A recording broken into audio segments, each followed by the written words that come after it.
Hi guys, Assalamu alaikum. This is Usman Makbul Bhutta. I am live from Hong Kong and welcome to Desi Rendezvous. आज का topic बहुत ही interesting है specially for the law students और इसके लिए हमने अपने एक बड़े ही अच्छे गेस्ट को बुलाया है और वो हैं एडवोकेट जो है हाई कोर्ट मुल्तान के रिजवान अहमद खान साहब। और ये बेसिकली इनका काफ़ी अच्छा पोर्टफोलियो है माशाल्लाह। ये प्रेसिडेंट हैं पीएलएफ के पाकिस्तान मुल्तान डिवीज़न के और इसके अलावा ये टिकट होल्डर भी हैं एम जो नेक्स्ट इलेक्शन के लिए एमपीए 214 की और एक्स चेयरमैन है यूसी 67 के। तो हम उनको वेलकम करते हैं अपने शो में।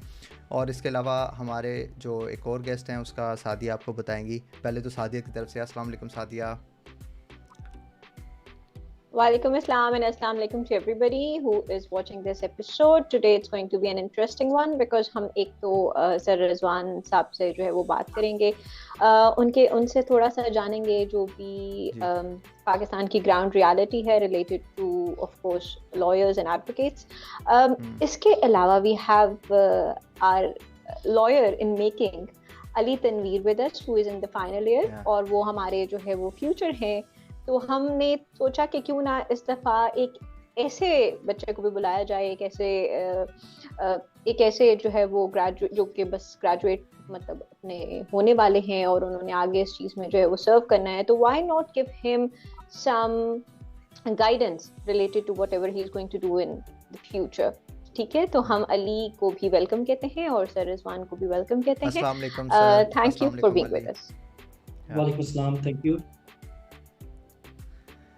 अच्छा जी, तो स्टार्ट करते हैं रिजवान सर से। अच्छा सर, से पहले आप तो ये बताएं जो पीपल्स लॉयर फोरम है मुल्तान का, आप उसके माशाल्लाह प्रेसिडेंट हैं, तो उसके बारे में आप थोड़ा सा हाईलाइट कर दें और अपनी जो है एक्टिविटी रिलेटेड टू फैब जो कश्मीर डे के हवाले से थोड़ा सा, ताकि ऑडियंस को पता चल जाए। जी बहुत बहुत शुक्रिया, thank you Usman.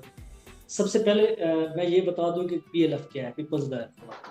Her party की एक मदर बॉडी होती है, उसके विंग्स होते हैं। यूथ विंग हो गया, लैड्स विंग हो गया, लेबर विंग हो गया, जनरल जो बॉडी होती है वो होती है। तो लैड्स विंग जो है ना वो स्पेशली फॉर द लॉयर्स और the promotion in the field of law. तो हर पार्टी के लॉयर्स विंग होते हैं। पीपल पार्टी का भी है, नून का भी है, जमात इस्लामी का भी है, इसी तरह पीटीआई का भी है, इंसाफ जी। ओके तो आप बेसिकली अपनी पार्टी को रिप्रेजेंट कर रहे हैं। जी, हम एज ए लॉयर अपनी पार्टी को रिप्रेजेंट करते हैं। हम लॉयर्स के अंदर जो है ना जो हमारे ओहदेदार होते हैं या बाहर की पॉलिटिक्स होती है उसमें हम मेन रोल प्ले करते हैं और ख़ास तौर पे ऐसे हम उसके अंदर तैयार करते हैं जो जाके आगे सर्व करते हैं एज ए जजेस, as a justice saban, as a government lawyers, prosecutors, इसी तरह मतलब मुख्तलिफ फील्ड्स में जाके ना, जैसे क्योंकि जब भी कोई लॉयर लॉ करके आता है ना कचहरी के अंदर या हाई कोर्ट के अंदर जाता है तो बहुत सारे प्रॉब्लम्स फेस करता है। अच्छा, इस पे तो बात बाद में होती रहेगी। उसके बाद आपने नेक्स्ट क्वेश्चन किया है कि अबाउट कश्मीर। जी कश्मीर। कल हम कश्मीर डे पाकिस्तान में मनाया जाता है 5 फरवरी के हवाले से। उसमें आज तक जो हुआ है वो आपको भी पता है। आज 75 साल होने वाले हैं पाकिस्तान आज़ाद हुए। तो आज भी कश्मीरियों की हालत बहुत ख़राब है। तो इस लिहाज से मैं आपके फोरम से ये आवाज़ उठाना चाहता हूँ कि यूनाइटेड नेशंस सिक्योरिटी काउंसिल जो भी है इंशाल्लाह हम बेसिकली स्टार्ट करते हैं इसी वही लॉ के हवाले से, क्योंकि मेन हमारा है कि लोगों को लॉ के हवाले से ज़्यादा इंफॉर्मेशन मिल सके, उनका बेसिकली करियर की एक गाइडलाइंस हाइलाइट्स वगैरह मिल सके। तो चले फिर स्टार्ट करें सादिया, आप क्वेश्चन इंशाल्लाह ताला फिर। अच्छा जी सर, सबसे पहले तो मेरा सवाल ये है आपसे कि जो पाकिस्तान है उसके अंदर लॉयर्स का इतना पुअर इमेज क्यों है? Why is it that they are not treated with the respect that they deserve? हालांकि कायदे आज़म जो थे he was himself a barrister और वो उस वक्त ये बहुत ही रिप्यूटेबल प्रोफेशन माना जाता था। फिर आहिस्ता आहिस्ता ऐसा क्या हुआ that it became like it start this whole profession and the whole image attached to it became a little tarnished? तो ये ऐसा क्यों हुआ है कि जो अब लॉयर्स हैं उनको वो रिस्पेक्ट नहीं दी जाती जो एक टाइम पे दी जाती थी? पहली बात मैं आपको बता दूं कि लॉयर्स की पाकिस्तान के अंदर बहुत ज्यादा रिस्पेक्ट, ठीक है, इसमें कोई दूसरी बात नहीं है। ये हमें बस एक हमने इमेज बनाया हुआ है आम पब्लिक के अंदर। हाँ जी, वो इमेज क्यों ऐसा हो गया? ऐसी बात नहीं है। अच्छा, इस जो एक परसेप्शन लोग करते हैं अबाउट लॉयर्स कि वो एक लोगों के अंदर पुअर इमेज है, ऐसी कोई बात नहीं है। असल में जो हमारी मूवीज में दिखाया जाता है कि लॉयर्स ऐसे हैं, लॉयर्स वैसे हैं, ठीक है ना। इसी तरह नॉवेल्स में हम अबाउट लॉयर्स पढ़ते हैं कि पता नहीं लॉयर्स क्या हैं, ये 2 नंबर काम करते हैं, ये मतलब लोगों को तंग करते हैं, या ये बदमाश हैं। मतलब ये सिर्फ एक फिर लोगों को जोक सुनाए जाते हैं अबाउट लॉयर्स, ठीक है ना। ये मुख्तलिफ परसेप्शंस हैं, हालांकि हकीकत में ऐसा कुछ भी नहीं है, ये सिर्फ परसेप्शंस है। और एक और चीज जो सबसे बड़ी मशहूर है कि अदालतों में सिर्फ झूठ बोला जाता है, लॉयर्स को लॉयर्स बोला जाता है, ठीक है ना। ऐसी कोई बात नहीं है, प्रैक्टिकली कुछ और है। प्रैक्टिकली अगर हम देखें तो हमारा बहुत बड़ा कंट्रीब्यूशन है माशरे में। हम कस्टोडियन ऑफ द कॉन्स्टिट्यूशन हैं, हम जो है ना लोगों के फंडामेंटल राइट्स जो होते हैं ना वो प्रोटेक्ट करते हैं। इसी तरह सिविल लिबर्टीज जो हैं वो हम उनको प्रोटेक्ट करते हैं। अच्छा, फेयर जस्टिस की तरफ हमारा बहुत बड़ा इकदाम होता है। मतलब ये सिर्फ एक परसेप्शन है, एक इसको उन्होंने लोगों ने बनाया हुआ है, हालांकि ऐसी कोई बात भी नहीं है, ठीक है ना। इसी तरह लोगों को हम एडवाइस करते हैं कि आपने लॉफुल तरीके से कैसे चलना है, कैसे माशरे के अंदर जिंदा रहना है, आप ये काम कर रहे हैं तो गलत है, ये ठीक है। इसके अलावा और कोई बात भी नहीं है, ये सिर्फ लोगों के अंदर है। इसका इमेज मूवीज के अंदर, ड्रामोस के अंदर लॉयर्स का जो पेश किया जाता है प्रैक्टिकली इससे बिल्कुल डिफरेंट। जी असल में हमने तो अपने इर्द में जितना भी देखा है या सुना है तो उसमें ये बात है, लेकिन आप ही कह रहे हैं कि ऐसा नहीं है और सब ठीक है। इस हद तक नहीं है, थोड़ा बहुत है, ठीक है ना। अच्छा। उसमें वो कुछ सिलेक्टेड लोग होते हैं जो इसका गलत यूज भी करते हैं, ठीक है ना। वो यानी कि एक भेड़, एक काली भेड़ जो है वो पूरे बिल्कुल कब्जा ग्रुप भी लॉयर्स के अंदर ग्रुप्स मौजूद हैं, ठीक है ना, जो जाके जजेस को थ्रेट करते हैं या इस तरह का कोई काम करते हैं, वो बिल्कुल मौजूद है, मैं ये नहीं कहता। लेकिन मेजॉरिटी ऑफ द लॉयर्स वो बहुत फेयर एंड फ्री जस्टिस के लिए अपना बात है। ओके, बिल्कुल सही है। ओके जी अली, आप कुछ पूछना चाहेंगे? जी उस्मान भाई, मेरा क्वेश्चन ये होगा रिजवान साहब से कि ये जो लीगल प्रैक्टिस है इसमें यानी आपकी ग्रोथ की अपॉर्चुनिटीज क्या हो सकती हैं और कौन से डाइवर्सिफाइड लीगल एरियाज हैं जिसको आप टारगेट कर सकते हो इन फ्यूचर प्रैक्टिस? जी, जॉब अपॉर्चुनिटीज तो बहुत ज्यादा है।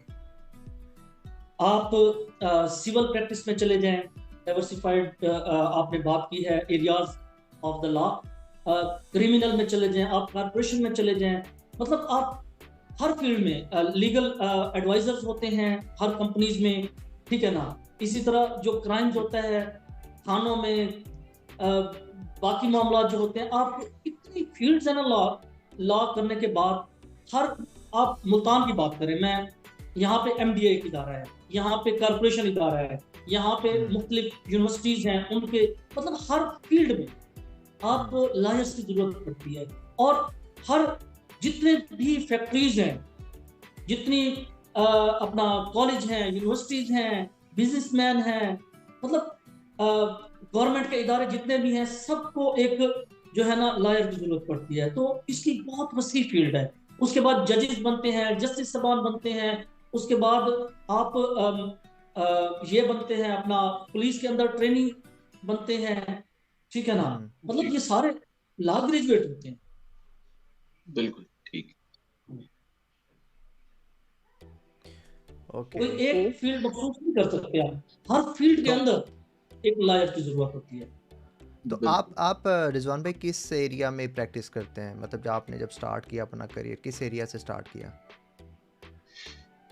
मेरा वैसे तो लॉ हमने मेहनत करनी होती है, हमने लॉ को पुट करना होता है, वो क्रिमिनल फील्ड हो, वो सर्विस मैटर्स हो, वो आपके सिविल मैटर्स हो, वो फैमिली मैटर्स हो, जो भी हो, ठीक है ना।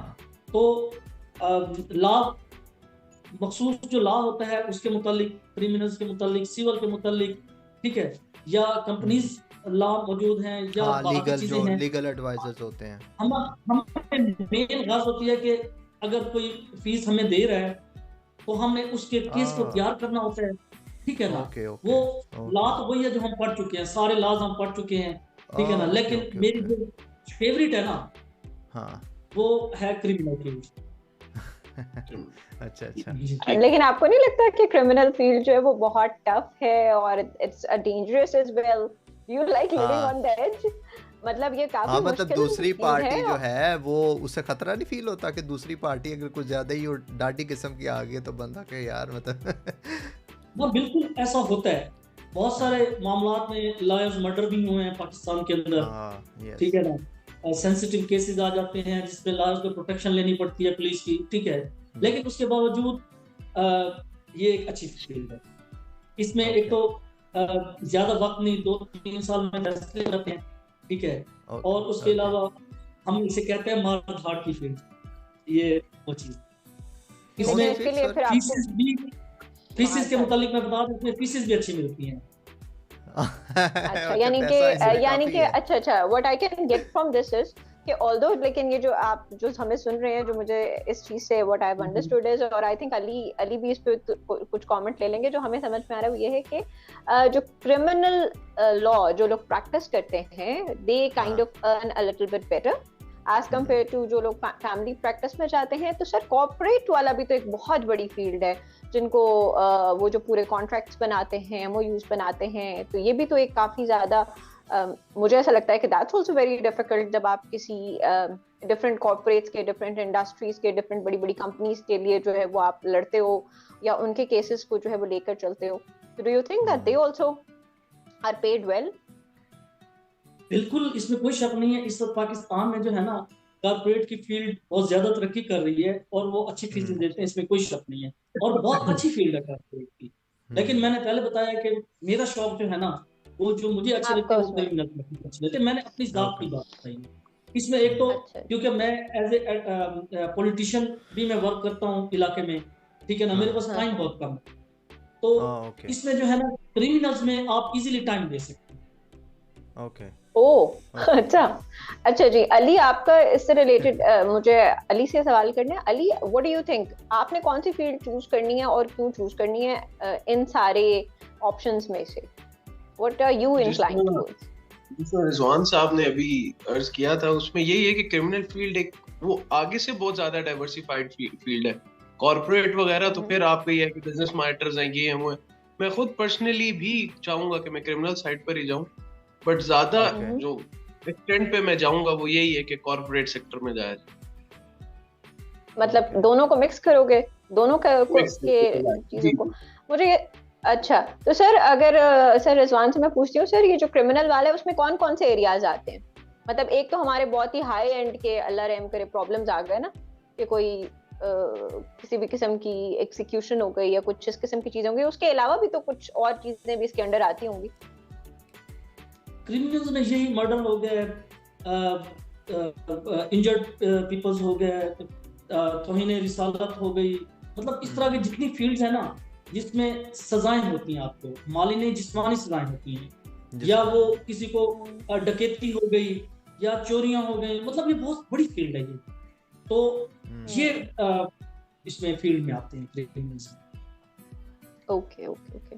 अच्छा, तो इसी से रिलेटेड अब मैं नेक्स्ट क्वेश्चन फिर पूछूं कि जो फ्रेश लॉ ग्रेजुएट्स होते हैं उनको किस किस्म के चैलेंजेस फेस करने पड़ सकते हैं once they step into the practical field?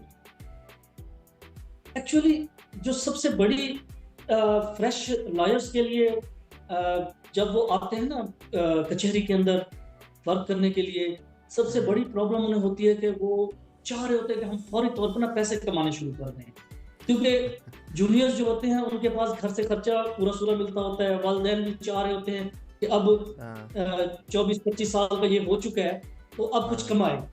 तो हालांकि वो थोड़ा सा मजीद अगर सपोर्ट कर ले तो वो एक अच्छे लॉयर्स बन सकते हैं। सबसे बड़ी प्रॉब्लम उन्हें यही आती है, ठीक है ना। उसके बाद मनी प्रॉब्लम के बाद जो दूसरी सबसे बड़ी उनको प्रॉब्लम फेस करनी पड़ती है वो ये होती है कि वो जो कुछ पढ़ के आते हैं ना, वो थ्योरी पढ़ के आए होते हैं, उन्हें प्रैक्टिकल्स का नहीं पता होता, ठीक है ना। जब वो फील्ड के अंदर जब आते हैं, जब लोग इनके केसेस लेके आते हैं, ठीक है ना, उन्हें नहीं पता होता कि हमने क्या करना है। तो हमारे पाकिस्तान की बार्स में एक बहुत बुरी एक चीज है, जैसे ही फ्रेश लायर्स आते हैं उनको वो पॉलिटिक्स के अंदर डाल देते हैं, क्योंकि अक्सर लोगों को ये नहीं पता होता कि प्रैक्टिसिंग लायर कौन है और पॉलिटिकल लायर्स कौन है। और लोग ये समझते हैं कि ये जो इस वक्त सदर बन रहे हैं, सेक्रेटरी बन रहे हैं या मजीद पौधे ले रहे हैं, ठीक है ना, इनका नाम बहुत ज्यादा है, शायद इनके पास प्रैक्टिस बहुत अच्छी होगी। ऐसी बात नहीं होती। वो उनको ना गलत साइड पे ले जाते हैं, वो उनको पॉलिटिक्स के अंदर वो डाल देते हैं, जिसकी वजह से बहुत बड़ी प्रॉब्लम उनके लिए होती है। वो सीख नहीं पाते, वो कंटेक्स्ट तो बना लेते हैं अपने, लेकिन वो सीख नहीं पाते। उसके बाद जो तीसरी बड़ी प्रॉब्लम आती है ना, वो ये आती है कि सीनियर्स का बिहेवियर कोई अच्छा नहीं होता जूनियर्स के लिए। वो उनको ऐसे समझते हैं पता नहीं जैसे ये हम पे बोझ है या पता नहीं क्या है। उनसे अदालतों में शुरू में पेश नहीं करते, उनको सीट पे बिठाते हैं या सफाइयां करवाते हैं या इस तरह का जो भी मामला होते हैं, ठीक है ना। उसमें एक मैंने आपको बार पॉलिटिक्स की भी बात बताई है, हालांकि ऐसा नहीं करना चाहिए। जैसे कोई जूनियर आता है, कोई नया फ्रेश लॉ ग्रेजुएट आता है, तो उसको फौरन जो है ना, उन्हें चाहिए कि अदालतों में अपने साथ पेश करें, उन्हें सिखाएं, उन्हें लॉ इम्प्लीमेंटेशंस कैसे होती हैं, ठीक है ना। तो उनके हाथ से केसेस तैयार कर रहे हैं। सिविल केस में अगर सिविल लॉ में जाना चाहता है या फैमिली लॉ में, या वो क्रिमिनल में जाना चाहता है, या वो कंपनीज को डील करना चाहता है, टैक्स लॉयर बनना चाहता है, तो उसी फील्ड में उनको भेज दें। तो इसमें सबसे जो मेन प्रॉब्लम आते हैं ना, वो यही होते हैं, फील्ड डिफिकल्टीज। प्रैक्टिकली इसमें बहुत ज्यादा मतलब इनके लिए मसले बनते हैं ये चीजें। Ali, do you have any other question related to that? मैं एक क्वेश्चन करना चाहूँगा कि तो एज स्टूडेंट्स, जिस तरह मैं अभी एक स्टूडेंट हूँ, तो जो बाकी भी हमारे जूनियर्स होते हैं, तो उनको यानी पढ़ाई के दौरान कोर्ट्स जाना चाहिए, यानी कोर्ट्स में टाइम देना चाहिए, या पहले एक अपना वो पूरा जो थ्योरेटिकल पढ़ लेते हैं उसके बाद जाना शुरू करें? जो जब मैं लॉ कर रहा था ना, मैंने पहले साल जब एडमिशन लिया था, उस वक्त 3 इयर्स लॉ होता था। अच्छा जी, आपने दाखिला ले लिया, आपके पास टाइम बहुत होता था, 1 साल बाद जो है ना आपने पेपर देने होते थे। तो मैंने जैसे लॉ में दाखिला लिया था, मैं कचहरी आ गया था। उसका अब मुझे फायदा क्या हुआ? उसका फायदा ये हुआ कि जब मैं प्रैक्टिकली अपने सीनियर के साथ पेश होता था अदालतों में, वो मेरे हाथ से केस लिखवाते थे, ठीक है ना। तो मैं पहले साल ही इस काबिल हो गया था कि मैं जाके ना, मैं माहौल समझ गया था, भाई होता क्या है, प्रैक्टिकली हो क्या रहा है, किस तरह मतलब प्रॉब्लम सॉल्व होते हैं, किस तरह मतलब वो लिखा जाए। अच्छा, वही चीजें जो है ना, जब मैं पेपर जाके देता था, मैं अपने हाथों से कर चुका होता था, प्रैक्टिकली मैं मेरे हाथों से गुजर चुकी होती थी, तो मुझे ज्यादा पढ़ना नहीं पड़ता था उस वक्त। मैं इजीली जो है ना वो पेपर्स भी दे लेता था, पास भी हो गया अल्हम्दुलिल्लाह मेरे बहुत अच्छे नंबरों से। तो ये अगर उनके पास इतना टाइम है, उनको मिल जाता है, तो इससे अच्छी बात ही नहीं है कि एडमिशन लेते ही किसी ना किसी सीनियर के साथ वो अटैच हो जाए। जब डिग्री वो कंप्लीट कर लेंगे, वो कंप्लीट लायक बन चुके होंगे, उनको सारा कुछ पता हो। ठीक है। अच्छा रिजवान भाई, बल्कि एक चीज इसी में ऐड कर, तो इससे रिलेटेड एक सवाल फिर मैं कर लेती हूँ। जी उस्मान, आप कर लें। अच्छा सर, मुझे ये बताएं, अच्छा मेरा सवाल है चैम्बर चलें रिजवान भाई, ये बताएं कि चैम्बर की इंपॉर्टेंस क्या है। लाइक नए लॉयर को बैठने के लिए चैम्बर तो चाहिए, लाइक चैम्बर के बगैर भी वो कुछ कर सकता है कि नहीं? क्योंकि कचहरी में बहुत छोटे जो कमरे से होते हैं, और वो भी बड़ा मुश्किल है उनका रेंट पे करना या लेना या जो भी है नए जो है लॉयर के लिए। जी, जैसे ही कोई लॉयर कचहरी में आता है ना, बिल्कुल आपने ठीक क्वेश्चन किया है।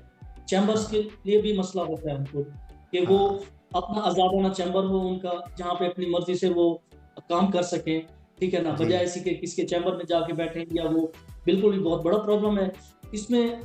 जो हमारे मुल्तान की प्रैक्टिस है, ठीक है ना, वो ये होता है कि अपनी एप्लीकेशन दे देते हैं जैसे नए चैम्बर बनने लगते हैं, तो वो अपने चैम्बर परचेज कर लेते हैं। रेंट पे तो इतना ज्यादा वो नहीं है, इधर ट्रेंड नहीं है, लेकिन हाँ जी, लेकिन अपने चैम्बर्स ले सकते हैं, अपने किसी दोस्त के साथ एडजस्ट हो सकते हैं, या वो ये भी कर सकते हैं कि लाइब्रेरी के अंदर बैठ के केसेस तैयार करें, और अदालतों में पेश हो जाएं, या अपने ऑफिस या अपने घर से जो है ना वो केस तैयार करके आए और अदालतों में पेश हो जाएं। ये बिल्कुल ये आप कर सकते हैं। ओके जी सादिया। अच्छा, मेरा क्वेश्चन वही अली से पिछली वाली हमारी बात से रिलेटेड है कि जैसे वो अली ने पहले पूछा है कि कोर्ट में उन्हें साथ साथ प्रैक्टिस करनी चाहिए या नहीं, तो इसके साथ साथ एक डिग्री से रिलेटेड भी क्वेश्चन आता है कि आइदर उनको जो है वो 5 years डिग्री करनी चाहिए या 3 years इंटरनेशनल करनी चाहिए। जो डिग्री है उसका डिग्री का फॉर्मेट क्या होना चाहिए? अगर आपने प्रैक्टिस पाकिस्तान में करनी है, ठीक है, तो बेहतर है कि पाकिस्तान में, क्योंकि 3 years अब पंजाब के अंदर तो बैन हो चुकी है, यहाँ पे 5 years, ठीक है ना, आपको उसके मुताबिक चलना चाहिए। अगर आपने बाहर की 3 years इंटरनेशनल जो डिग्री मिलती है अगर वो करके आते हैं तो थोड़ी सी डिफिकल्टीज होती हैं इसमें, यानी कि वो आके यहाँ पे जो है ना पाकिस्तानी कानून को फिर दोबारा पढ़ेंगे कुछ ना कुछ, ठीक है ना, और उसके बाद प्रैक्टिकल फील्ड में देखेंगे। तो मेरा ख्याल ये है कि वो बहुत अच्छी है, 3 years इंटरनेशनल डिग्री जो है ना वो बहुत अच्छी है, लेकिन जो पाकिस्तान के अंदर, जिसने पाकिस्तान के अंदर प्रैक्टिस करनी है वो बेहतर है कि पाकिस्तान की करे, वो उसके लिए ज्यादा फायदेमंद साबित होगी। ओके। अच्छा सर, ये है कि एक कॉम्पिटेंट लॉयर के लिए बनने के लिए किस अपने आप को कैसे, मतलब कह लो कि की पॉइंट्स कैसे इम्प्रूव करना चाहिए, कोई गोल्डन रूल्स हों कि यार अगर मैं इनको फॉलो करूँगा तो मैं एक कॉम्पिटेंट लॉयर की तरह मतलब कर सकूँगा, तो उसके लिए आपका क्या मैसेज है? जी, कॉम्पिटेंट लॉयर्स को पहले तो अपनी स्टडी जब मुकम्मल कर लेगा ना, उसको सेक्शंस का, उसको हर चीज का पता हो। उसके बाद जो दूसरी चीज आती है ना, उसे चाहिए कि वो हार्ड वर्क करे, केस को बार बार स्टडी करे, ठीक है ना। उसके बाद अगली चीज आती है कि अब जो क्लाइंट है ना उसको अपने ट्रस्ट में ले लो, ठीक है ना। इसके अलावा उसके अंदर इतनी एबिलिटी होनी चाहिए कि वो केस को क्लियर समझ सके, ठीक है, उसको लॉ पे ग्रिप होनी चाहिए। उसके बाद जो अगली चीज है ना, उसे ये पता होना चाहिए ये जो मैं केस ले रहा हूँ, मैं स्टडी कर रहा हूँ, लॉ इसके मुतालिक क्या कहता है, और एंटिसिपेशन उसे पता होना चाहिए इसका रिजल्ट क्या निकलेगा, क्या हम ये केस विन कर पाएंगे या हम लूज कर जाएंगे, या मतलब इसको अगर हमने एक कोई मखसूस फायदा उठाना है सिर्फ केस लेके, तो इन चीजों का पता होना चाहिए। इसके अलावा उसको लीगल ट्रेंड्स का पता होना चाहिए, उसको अपना नॉलेज अप टू डेट होना चाहिए कि इस वक्त सुप्रीम कोर्ट के जो अथॉरिटीज आई हैं, जो सुप्रीम कोर्ट की या बाकी हाई कोर्ट्स के जो फैसले इस केस के मुतालिक आए हैं वो क्या है इस वक्त। तो ये चीजें उसको अगर उसकी ग्रिप है, ठीक है ना, तो वो एक कॉम्पिटेंट लॉयर बन सकता है। ओके तो बट ज़्यादा आई थिंक जो न्यू वालों के लिए तो ज़्यादा इंपॉर्टेंट पैसे होते हैं, और वो कहीं हम जीते या हारे हमें तो ये केस करना ही करना है हमें कोई भी केस मिल जाए तो जनरली लोग मेरे ख्याल स्टार्ट में इस चीज़ की केयर नहीं करते। हाँ उस्मान भी बिल्कुल ऐसा ही होता है, लेकिन अगर कोई ऐसा करता है ना, या तो पहले उसको बता देना चाहिए पहले कि आपके केस का ये रिजल्ट आना है, ठीक है ना, उसे ये ना कहे कि आप जीत रहे हैं आप मुझे दे दें मैं आपको विन करा दूंगा, ठीक है ना, या उसे बता दे कि हम इससे ना ये हम मतलब फैसले में हम ये चीजें ले सकते हैं, ये हम फायदा ले सकते हैं, ठीक है। अगर ये चीजें वो नहीं करता तो आने वाले वक्तों में लोग उसके पास नहीं आएंगे, ठीक है ना, क्योंकि क्लाइंट जो है ना वो हमेशा अपनी सेटिस्फेक्शन चाहता है। अगर आप अपने क्लाइंट को सेटिस्फाई नहीं कर सकते, ठीक है ना, तो आप फेल हो जाएंगे in future. So I think the first thing would be कि जो competent lawyer है उसको पहले तो बोलना आना चाहिए, थोड़ा सा लॉयल्टी आनी चाहिए, प्लस along with that थोड़ा सा हैंडल करना, क्योंकि बहुत सारी चीज़ें पाकिस्तान में जो है वो इतनी ब्लैक एंड वाइट नहीं है, lots of things are in the grey area, so you have to be a little mentally attentive to understand and then to comprehend and then to of course act on all of those things. Ali, do you have anything to say on this matter? एक चीज जो मैं again as a question ही कहूँगा, क्योंकि इतना उस level पे मैं हूँ नहीं कि मैं कुछ बता सकूं, ये पूछना चाहूंगा कि जिसकी कोई लीगल फ्रेटर्निटी में कोई जान पहचान शुरू दिन से है ही नहीं, जिस तरह मेरी फैमिली में कुछ फ्यू ही लॉयर्स होंगे, उससे ज्यादा कोई भी नहीं होगा, तो वो एज अ स्टार्ट किधर से वो स्टार्ट करेगा, कहाँ से प्रैक्टिस शुरू करेगा, किस तरह करेगा? देखिए जी, जब शुरू में इतनी ज्यादा अगर आपकी लीगल फ्रेटर्निटी नहीं है ना, उसका कोई मसला नहीं है। आप जाएं, आहिस्ता आहिस्ता आप जब फील्ड में आ जाते हैं ना, तो बंदा हर चीज़ में एक्सपर्ट होना शुरू हो जाता है, ताल्लुकात भी बन जाते हैं, बाकी मामला भी उसको पता चल जाते हैं। तो इसमें कोई ऐसी बात नहीं है।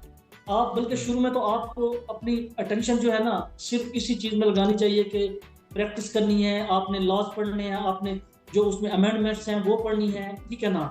तो प्रैक्टिकल फील्ड में क्या हो रहा है, ठीक है, अदालतों में क्या हो रहा है, लोग क्या रिलीफ मांग रहे हैं, क्योंकि क्लाइंट जो चाहता है ना वो सबसे पहले ये चाहता है कि मुझे जो है ना आप कैसे रिलीफ दिलाते हैं, ये चीजें होती हैं। Okay okay okay. तो इट मींस कि वो बस स्टार्ट कर दें काम, दैट्स व्हाट। पहला स्टेप क्या होगा सर फिर?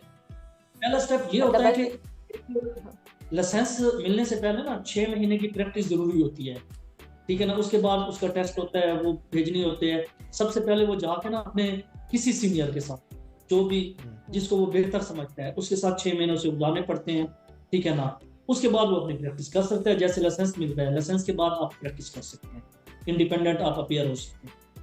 Okay okay.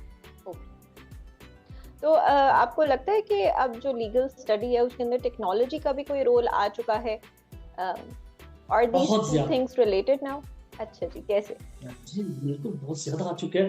पहले अगर आप पुराने लॉयर्स के पास कभी जाए ना, जो बुजुर्ग हैं, उनके बहुत बड़े बड़े हॉल्स हैं जो बुक्स से, लेटेस्ट लॉज से भरे पड़े हैं। अब तो आप एक मोबाइल, आप एक साइट का पासवर्ड ले लें, ठीक है ना, जो लीगल साइट है, आप फौरन विद इन सेकंड्स आप उससे रिलेटेड हर चीज आप निकाल सकते हैं। तो इसी तरह पहले जो है ना आप अदालतों में देखते थे, बंदा लिख रहा होता था, जज बोल रहा होता था, वो लिख रहा होता था। अब उसी वक्त जो है ना वो लैपटॉप पे, कंप्यूटर पे जो जज बोल रहा होता है, उसी वक्त वो लिख के उसी वक्त प्रिंट दे देते हैं, साइन कराते हैं। मतलब ये टेक्नोलॉजी ने इस चीज में भी बहुत ज्यादा मतलब वो किया है, ग्रो किया है। बहुत ज्यादा प्रैक्टिस अब आसान हो गई है। पहले 5-5, 6-6 घंटे एक लॉ ढूंढने के लिए बैठना पड़ता था, अब विद इन सेकंड्स आप अपने गोल्स की तरफ पहुंच जाते हैं। ओके ओके ओके जी अली। जी, तो एक लास्ट क्वेश्चन जो मेरी साइड से होगा कि बिसाइड्स एलएलबी, जब हम वो डिग्री ले लेते हैं एलएलबी की, और ऐसी कौन सी डिग्री है जो हम उसके साथ ऐड ऑन कर सकते हैं कि जो हमारी प्रैक्टिस को या हमारी उसको इजाफा करेगा उसमें? आप एलएलबी के बाद एलएलएम कर सकते हैं, आप इसमें डॉक्टरेट कर सकते हैं, उसके अलावा डिप्लोमाज होते हैं, उसके अलावा फॉरेनर डिग्रीज होती हैं, आप वो ऐड कर सकते हैं, बहुत कुछ कर सकते हैं आप तो ये तो पूरी जिंदगी लर्निंग का प्रोसेस चलता रहता है। आप जहाँ तक चाहें आप लर्न करें, बल्कि लर्निंग का प्रोसेस तो कभी रुकना ही नहीं चाहिए। इंसान को हमेशा लर्न करते रहना चाहिए। ठीक ठीक। ओके, तो अगर हम आपसे कहें कि समराइज करके हमें बता दें कि जो नया ग्रेजुएट है वो जब उसने अब ग्रेजुएशन कर ली है, तो वो उसके लिए अगर 4-5 स्टेप्स होंगे, तो पहला स्टेप क्या होगा, दूसरा क्या होगा, तीसरा क्या होगा, चौथा क्या होगा? ये एक कॉम्प्रिहेंसिवली हम इनको एक रोड मैप दे रहे हैं इस सवाल के जवाब में। यानी कि आप ये चाह रहे हैं कि कॉम्पिटेंट लॉयर कैसे बनेगा या अपनी प्रैक्टिस इनहांस कैसे कर सकते हैं, वो स्टार्ट कैसे लेगा? हाँ, स्टार्ट जैसे कि अब एक ग्रेजुएट बन गया ना, एक बंदा, एक बच्चा है, एक लॉयर है, वो उसने ग्रेजुएशन अपनी पूरी कर ली है, लाइसेंस उसको मिल गया है, अब उसके अगले 5 स्टेप्स क्या होंगे? एक्चुअली अजान आ रही है, अगर हम 2 मिनट अजान। हाँ जी जी। अच्छा, तो for the rest of the people जो लोग देख रहे हैं, अभी तक हम लोगों ने आपको एक बेसिक आइडिया दिया है रिगार्डिंग लॉ, कि आप पाकिस्तान से अगर आप कर रहे हैं परस्यू तो आप किस तरीके से कर सकते हैं, कौन कौन से एरियाज हैं जिस पे कर सकते हैं, कैसे चैलेंजेस हैं जो ग्रेजुएट्स फेस करते हैं। और जो लोग हमें देख रहे हैं वो काइंडली सब्सक्राइब भी कर दें साथ साथ, और अगर आपके कुछ क्वेश्चंस हैं तो आप वो क्वेश्चंस पोस्ट भी कर सकते हैं। There has been lots of things जो हम लोगों को एज अ बिगिनर्स या as like because we are not into this field तो हमें नहीं पता था, लेकिन इसमें कुछ चीजें हैं जो समझ में हमें आ रही हैं। तो ये आपको एक बेसिक रोड मैप जरूर मिल जाएगा इस प्रोग्राम से, कि जिससे आपको आइडिया हो जाएगा कि अगर आप एक लॉयर हैं तो आप इसको कैसे हैंडल कर सकते हैं। Ali, do you want to say anything on all of these things that you have learned? Ma'am, I am not in that position कि मैं किसी को कुछ उस तरह बता सकूं, क्योंकि I am still in the learning phase. अभी जो सीखा है अगर मैं आपसे कहूं कि उसको थोड़ा सा समराइज कर दो तो क्या कहोगे? मैंने फिलहाल तो यही सीखा है कि आपको यानी you are not in still not in the pace कि आप एक कॉम्पिटेंट लॉयर के लिए काफी चीजें आपको यानी you need to be very hard working. यानी एक जो वो पुराना एक माइंडसेट था ना कि वो जिससे कुछ नहीं हो रहा चलो उसको वकील बना दो, तो वो वाली चीज अब हमने जो स्टार्ट, क्योंकि जब मेरे टाइम पे आई गेस लैट आ चुका था, हमने यानी पहले लॉ एडमिशन टेस्ट दिए, उसको पास किया, उसके बाद एडमिशन लिए।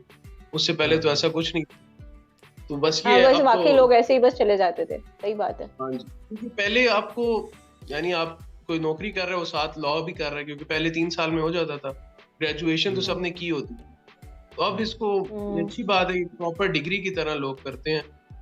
बस यही है। अब जब और हम अभी तक प्रैक्टिस में एक्सपीरियंस कैसा चल रहा है? Where are you completing your law degree from? I am doing it from Rawalpindi law college. उसका जो पेरेंट यूनिवर्सिटी है वो पंजाब यूनिवर्सिटी ऑफ पंजाब, तो उससे एफिलिएट किए कॉलेज। तो कैसा चल रहा है आपका अभी का एक्सपीरियंस? बिकॉज अभी तो आप करंट स्टूडेंट हो, तो do you want to tell others who aspiring lawyers जो बनना चाहते हैं, जो एडमिशन लेना चाहते हैं, उनको कैसे थोड़ा सा बताओगे इस बारे में? ये आसान है, मुश्किल है, क्या कहोगे? ये मैम अब जिसने जो नहीं पढ़ा उसके लिए मुश्किल है, जो पढ़ रहा है उसके लिए भी ये मुश्किल है। यानी यू कांट, ये नहीं कह सकते कि यार चलो अभी नहीं बाद में पढ़ लेंगे तो हो जाएगा, एंड में कर लेंगे, नहीं। जब तक आप उसको एक पेस के साथ नहीं गुजारते वो नहीं होता। सेक्शंस इतने हैं, 300-400 करीब सेक्शंस हैं जो आपने याद करने, और एक अच्छा लॉयर वही है जिसको वो जुबानी याद है, उसके फिंगर टिप्स में वो सेक्शंस। अच्छा जी, रिजवान भाई, आई थिंक आपकी खुद अजान खत्म हो गई है।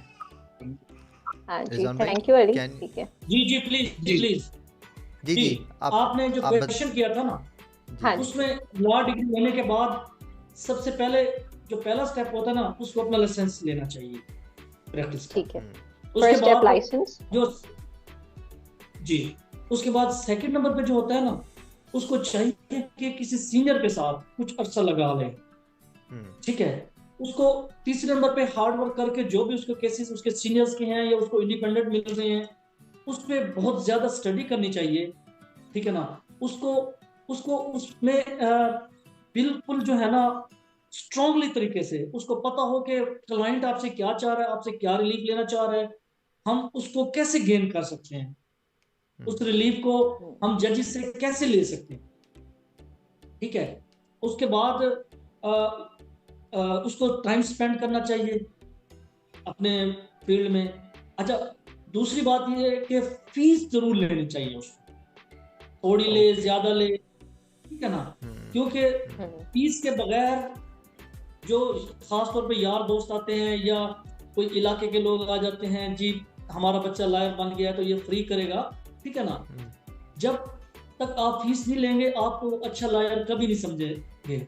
आपको एक माइंड बनाना चाहिए, आपको एक वो कहेंगे यार अच्छा, जब आप पैसे ले लेते हैं ना तो आप खुद भी मेहनत करते हैं उसमें, आपको पता है कि हम कुछ ले चुके हैं, हमने रिजल्ट देना है। जो फ्री के केसेस होते हैं ना, उसमें बंदा इंटरेस्ट नहीं ले रहा होता, उसकी वजह से वो लूज भी कर जाता है। तो बाकी जो है ना, जाहिर है मेन सेटिस्फेक्शन है कि आप कैसे सेटिस्फाई करने हैं, आप अदालतों में पेश हों, ठीक है, आप को प्रैक्टिकली आप दिन रात जो है ना मेहनत करें और इसमें जो है ना अपने आप को क्लियर करें, तो इसमें मजा है, वो एक अच्छा लायर बन सकता है। Excellent, thank you sir. ये तो बहुत ही, आई थिंक ये बहुत अच्छा सर ने सारा बताया, इसको रिपीट करने की बिल्कुल कोई जरूरत नहीं है। We also have Hubaib with us, thank you Hubaib for joining और वाचिंग द शो। जी उस्मान। तो ओके, पहले तो मैं Ali Tanveer, thank you and best wishes for your career. तो जो भी आई होप के जो है रिजवान भाई ने काफ़ी हाईलाइट किया होगा चीज़ों को जो जो आपके माइंड में होंगी। और फीस अच्छा वाला तो मैं उस्मान, भी रिकमेंड करूँगा कि फीस लाजमी लेनी है क्योंकि हाँ पाकिस्तान में एग्जैक्टली, जो फ्री डॉक्टर है ना वो भी कोई नहीं मानता। आप जो भी कर लो वो कहेंगे यार इसको कोई पता ही नहीं है, ठीक है। तो लॉयर भी मेरे ख्याल से ये भी इस प्रोफेशन में भी फीस चाहे थोड़ी लें ज़्यादा लो, आई थिंक जनरली मेरा ख्याल ये बताते भी नहीं है लोगों को स्टार्ट में। और मेरा ख्याल ये पहले ही पता होना इनको चाहिए कि जो है प्रॉब्लम कि सॉल्विंग जो होना, उस्मान हम्म, भाई, प्रॉब्लम सॉल्विंग होना चाहिए, उसको रिसर्च, ठीक है ना, और एनालिसिस करना चाहिए बार बार। और ओके जो है ना, जो आपका केस होता है ना, उसको जी जी मुकम्मल तौर पे मतलब गौर के साथ पढ़े उसको। अच्छा, उसको जो कमर्शियल इस वक्त अवेयरनेस चल रही होती है ना, उसका भी उसको पता होना चाहिए कि ओके इस केस की कमर्शियली क्या क्या वैल्यू है, इस केस की वजह से उसको हम फायदा कितना दे रहे हैं, ठीक है ना, ओके जी उसको कितना रिलीफ हम दिला रहे हैं, ये सारी चीजें उसको हम्म पता होनी चाहिए।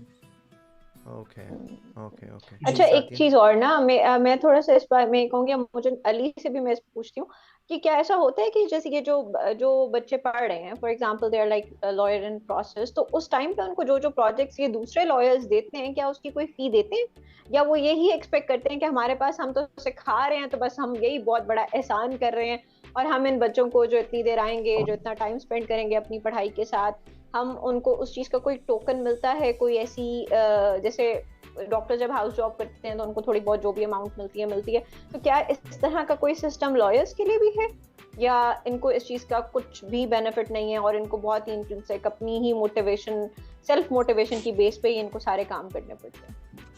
तो क्या ये हम प्रैक्टिस वहां से स्टार्ट करते हैं कि हम उनको हल्का फुल्का पे करना स्टार्ट करें? ये लायर्स टू लायर्स ना वेरी करता है। हम्म कुछ अच्छे लायर्स होते हैं, ठीक है ना, जो जिन्हें एहसास होता है, वो कुछ ना कुछ जब केसेस आते हैं ना, उन्हें पता है कि ये बच्चे मेहनत कर रहे हैं, कुछ ना कुछ वो पे कर देते हैं। वरना काफी सारे लॉयर्स ऐसे भी होते हैं जो उन्हें कुछ भी नहीं देते, ठीक है ना, उनसे बस उन्हें पता है कि इसने सीखना है, इसने भाग नहीं सकना, इससे मेहनत करवाएं, सारा कुछ कराएं। तो ये लॉयर्स टू लॉयर वेरी करते हैं। ओके हाँ ये अली, मैंने आपके भी साथ क्या चीज नोट एक्सपीरियंस रहा है की कि है। आपको कोई मिली है या? हाँ जी, आपके केस में क्या है, जब आप काम कर रहे हो तो आप लाइक फ्री कर रहे हो या you are like working for some money, हल्की फुल्की? नहीं, मैं जिनके पास काम कर रहा हूँ फिलहाल तो I am like on motivation only, but he is kind enough कि वो कुछ ना कुछ after some cases he grants me with something. लेकिन ये है कि ठीक है, अब इस लर्निंग प्रोसेस में अब मैं उनसे क्या ही एक्सपेक्ट कर सकता हूँ जब मैं खुद सीख रहा हूँ। तो ये है कि जितने उनकी यही तो हेल्प बात करते हैं है, अकॉर्डिंगली। नहीं ये वेरी लेकिन मैं करती है एक क्योंकि ये वेरी करती है, इसको जनरलाइज नहीं कर सकते क्योंकि मैंने भी नोट किया है कि कुछ लोग जिनके पास प्रैक्टिस कर रहे होते हैं ना, वो खुद कहते हैं क्लाइंट को कि पे हिम समथिंग, ठीक है, वो अपने सामने कहते हैं कि उसको अभी पे करो, ठीक है। तो ये वेरी करती हैं चीज़ें, मतलब ये तो बंदे बंदे पे है। अगर अली को अगर मतलब या तो फिर बंदा स्विच कर ले कि यार हाँ ये बंदा नहीं, वैसे आई ना डू एग्री कि कुछ अच्छे हैं बट वो बहुत कम लोग हाँ हैं। तो फ्रॉम दिस राइट नाउ जो हमारा एक पूरा चल रहा है और जो हमें देख रहे हैं और जो लॉयर्स हमें देखेंगे या इस शो को देखेंगे, I would really like to request one thing कि जब आप लोग इतनी हाई फी जो है वो चार्ज करते हैं तो kindly start respecting the tasks that you give. Because for example जो भी लॉयर है उसको आप रिसर्च करा रहे हो, उसको आप बुक्स रीड करवा रहे हो, उसको पुराने केसेस रीड करवा रहे हो, उसको कह रहे हो कि ये प्रोसिक्यूशंस पढ़ो, ये जो हम जजेस के जो पूरे के पूरे जो भी उन्होंने लिखे हैं उनको पढ़ो, उसमें से पॉइंट्स निकालो। तो you are taking their time, you are actually दोस्त वो जो बच्चे हैं वो अपना टाइम इन्वेस्ट कर रहे हैं। तो उनको उस टास्क की कोई ना कोई फी जरूर दें ताकि उनको पता हो कि हाँ ये फील्ड वाकई रिस्पेक्टेबल है, क्योंकि यहीं से तो स्टार्ट हो रहा है। जब टोकन ऑफ एप्रिसिएशन आता है तो वहीं से तो आपके पास अगली चीजें बिल्ड होती हैं। तो I would request all of those people who take these young lawyers under their wing, kindly उनको अपने सिर्फ चैम्बर में ना बिठाएं, उनको थोड़ा सा इस लिहाज से भी मोटिवेट करें, उन्हें सिखाएं वर्क एथिक्स और उनको साथ साथ मनी एथिक्स भी सिखाएं, क्योंकि आप खुद उसको फॉलो करेंगे तो ऑटोमेटिकली ये लोग भी फॉलो करेंगे और वो एहसास यहीं से बिल्ड होता है। हमारे यहाँ ये जो अब माइंड में डाला ना, जो अली ने बात कही है, वो मुझे पता है आउट ऑफ रिस्पेक्ट कह रहा है और वो सारी चीजें कह रहे हैं, लेकिन पैसों की जरूरत किसको नहीं होती है at the end of the day. I mean सब लोग अच्छे तरीके से, हलाल तरीके से, in the right way they want to earn money, So this is my message to all of those people, not just for the lawyers, not just for any other. कोई भी डिपार्टमेंट है, हमारे यहाँ सर्विस चार्जेस ना देने का बहुत अच्छा रिवाज है। मतलब वो यही कहते हैं कि नहीं देने, या आप हमारे खानदान में हो तो हमने नहीं देने, एंड थिंग्स लाइक दैट। तो इस पे हम थोड़ा सा अगर कर लेंगे तो बहुत बेहतर हो जाएगा। जी उस्मान। हाँ, तो मेरा ख्याल है काफ़ी जो है इंफॉर्मेशन मिल गई है, और thanks again Ali for coming. और रिजवान भाई बहुत बहुत शुक्रिया, आप आए हैं और आपने टाइम निकाला है, और आपने काफ़ी चीज़ें जो यूजुअली लोगों को नहीं पता, मतलब वो आपने हाईलाइट की हैं, स्टार्टिंग फ्रॉम मतलब कि फ्रेश आपके कहने कैंडिडेट से जो एंड तक जो है आपका। तो चलें, एंडिंग रिमार्क्स फिर जो हैं वो फिर आप दे दें, मतलब कोई मैसेज देना चाहें दे दें, एंडिंग रिमार्क्स करियर के हवाले से, लॉ के हवाले से। रिजवान भाई जाते जाते सबको। जी मैं यही कहूँगा, जो भी फ्रेश लॉयर्स जब आते हैं उनको चाहिए कि बहुत मेहनत करें, ठीक है। इसमें फ्यूचर बहुत ब्राइट है, इसमें इतनी फील्ड्स हैं, और बिलीव करें ये प्रोफेशन ऑफ द लॉर्ड्स है। और आप जब ये आप कस्टोडियन ऑफ द कॉन्स्टिट्यूशन है, आप लोग आपसे बहुत एक्सपेक्ट कर रहे होते हैं कि आप जो जब भी वो मुश्किल में फंसते हैं ना लेके देंगे। हाँ जी, बिलीव करें जब लोगों को आप रिलीफ दिलवाते हैं ना, बेचारे बेगुनाह लोग फंसे होते हैं मुख्तलिफ मामलात में, क्रिमिनल केसेस में या सिविल केसेस में, जदाद के बहुत अहम मैटर्स होते हैं। एक बात ज़हन में रख लें कि जो अल्लाह ने रोजी लिखी है ना, वो आपको मिल के रहेंगे, ठीक है।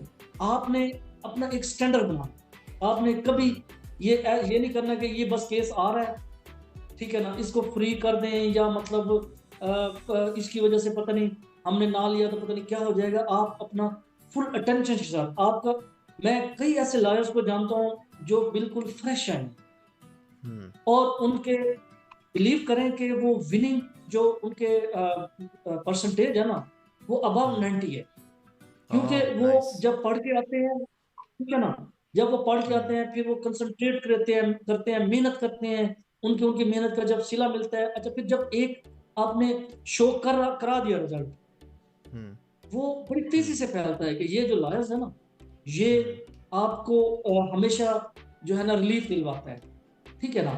तो उसकी वजह से मजीद क्लाइंटेज आपकी बढ़ती है, और आप जजेस ऐसा जो है ना, उन्हें पता चल जाता है कि ये जो बंदा आ रहा है ना, ये जो है ना लॉ जानता है, ये लॉ नोइंग पर्सन है, ठीक है ना। ये बिलीव करें, जिसको लॉ का पता है ना, वो जजेस से अपनी मर्जी के फैसले ले लेते हैं, ठीक है। तो इन्हें चाहिए, जो भी नया स्टूडेंट जब फील्ड में, प्रैक्टिकल फील्ड में आता है, तो उसे चाहिए कि पॉलिटिक्स की बजाय ना, या कॉन्टेक्स्ट बनाने की बजाय लाइफ के अंदर, ठीक है ना, उसे चाहिए कि वो अपना स्टडी करे, लाइब्रेरी में वक्त गुजारे, सीनियर्स को देखे, जजेस के पास जाके बैठ जाए जब मुख्तलिफ केसेस चल रहे होते हैं, स्पेशली हाई कोर्ट में जब आप जाके बैठेंगे ना, आपके इतने विजन क्लियर हो जाएंगे, आपको ये पता चल जाएगा कि वो क्या है, हमने रिलीफ कैसे जजेस से, मैं कहता हूँ, खींचना है। तो ये चाहिए कि इस पर ना तवज्जो दें। बहुत बहुत शुक्रिया, थैंक यू। चलें जी, बहुत बहुत शुक्रिया।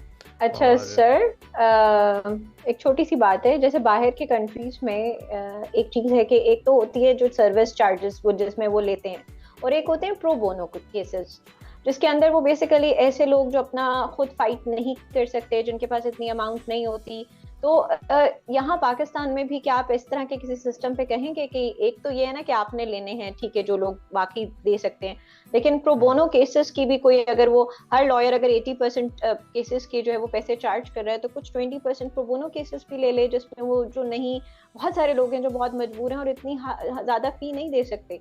तो इस बारे में जो थोड़ा एक एम्पैथी का फैक्टर है, जैसे आपने कश्मीर डे से स्टार्ट किया था, तो वाकई ये जो ह्यूमैनिटी है, ये तो किसी की मिरास नहीं है, ये तो हमारे सबके अंदर दिलों में है। तो क्या ये हम अपने प्रोफेशन से स्टार्ट कर सकते हैं, और इस बारे में आप क्या कहेंगे? जी बिल्कुल, ये करना चाहिए, लेकिन फिर बात वही है, जब तक आप फीस नहीं लेंगे, बेशक थोड़ी ले लें उनसे, थोड़ी लें, हाँ वो बिल्कुल, थोड़ी ले, हाँ बेशक थोड़ी, लेकिन लेनी जरूर चाहिए। इससे एक तो वो बाउंड हो जाता है, ठीक है ना।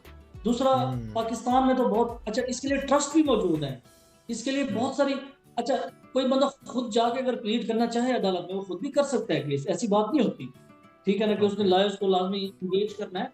लेकिन बात यह है कि मेरा जो जाती वो है, मैं जो मैं प्रैक्टिस में देख चुका हूँ कि कुछ ना कुछ उसको जरूर लेना चाहिए। इससे आपकी जो है ना इज्जत में भी इजाफा होता है, ठीक है ना, आप सीरियस भी हो जाते हैं। और अगले, क्योंकि ये जितने लोग आते हैं ना जो बगैर फीस से काम कराना चाहते हैं, अगर वो अगर आप उससे कुछ नहीं लेते, बिलीव करें, एक तो वो स्विच कर जाते हैं, वो कहते हैं कि पता नहीं ये ऐसे फजूल सा वकील है जो मुफ्त में काम कर रहा है, ठीक है ना। उसकी माली हैसियत के मुताबिक कुछ ना कुछ लेनी चाहिए। पहले तो कोशिश करनी चाहिए कि आपको एक काम के मुताबिक फीस आपकी फिक्स हो, ठीक है। लेकिन कहीं आपको वाकई लगे कि इसको रिलीफ चाहिए, ठीक है ना, आपको वो किसी रिलीफ ट्रस्ट मिलना के थ्रू चाहिए। आया है, या जैसे प्रोबोनो केसेस ज्यादातर किसी ट्रस्ट के थ्रू आते हैं, डायरेक्ट नहीं आते। There is always like an organization to that works for it, और वो फिर फॉरवर्ड करती है कि भाई ये बहुत मजबूर है, इसकी ये वाली सिचुएशन है, तब आते हैं ना। उसका एक प्रॉपर, आपको तो खैर आइडिया होगा कि उसका एक प्रॉपर प्रोसीजर होता है। पर वही बात है बाउंड होने की, कि अगर थोड़ा सा अगर वो हाँ, कर देना तो वो फिर कहीं और नहीं जाएंगे। और ये वाकई ज़रूरी कि अगर आप एक उसका एक बंदा कॉन्ट्रैक्ट होता सीरियसली, है। खैर चलें, वो हाँ, फिर कि आप, हाँ, वो हाँ, फिर शायद उस बारे में सीरियसली भी शुरू पाकिस्तान में थोड़ी कर और दें तो डेवलपमेंट आने की जरूरत है इस चीज से रिलेटेड, क्योंकि वो भी एक प्रॉपर कॉन्ट्रैक्ट के थ्रू होते हैं केसेस, ऐसे नहीं होते। सो एनीवेज, चलें, thank you, that was my question. हाँ, तो चलें वीवर्स, आई होप कि आप लोगों को काफ़ी इन्फॉर्मेशन मिली होगी लॉ के हवाले से, और स्पेशली जो है कि कैसे आपने एक कॉम्पिटेंट लॉयर बनना है और इस फील्ड को परसू करना है इन अ मोर एफिशिएंट वे।